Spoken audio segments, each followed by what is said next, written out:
My MCAT retake is one of my most commonly asked questions, so I am happy to share my tips. I'm almost 8 years out of this retake, so honestly take it with a grain of salt. Things might have changed over the years. I prioritize practice questions over any other type of studying. The first time I took my MCAT, I was basically reading chapters from Kaplan or whatever other resources and like making note cards, writing things down, but I feel like I wasn't really learning. When I was preparing for my retake, I would just use UWorld and I would do practice questions and then study basically every single answer choice, whether I got it wrong or right, to in my head or like out loud or whatever, write it down, why something was right and why something was wrong. If I was ever confused by a topic, I would then spend like 10-15 minutes learning specifically all things related to that topic. So many times I remember the first time I took the test, I would be reviewing questions and then just kind of brushing it off like, oh yeah, like I kind of remember that and it's fine and I'll move on to the next one.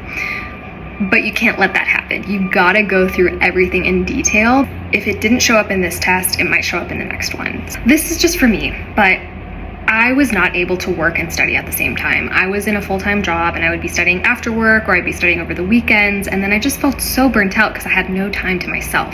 And so quitting my job was like the best thing I could have done at that time.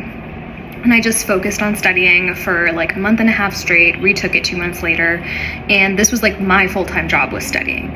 And honestly, that's a luxury for a lot of people. I was living at home at the time, so if you are working a full-time job and planning to take the MCAT and it's just not possible for you to study full-time, that is still doable. For a lot of people it was. Like a lot of my friends were working and studied and did just fine.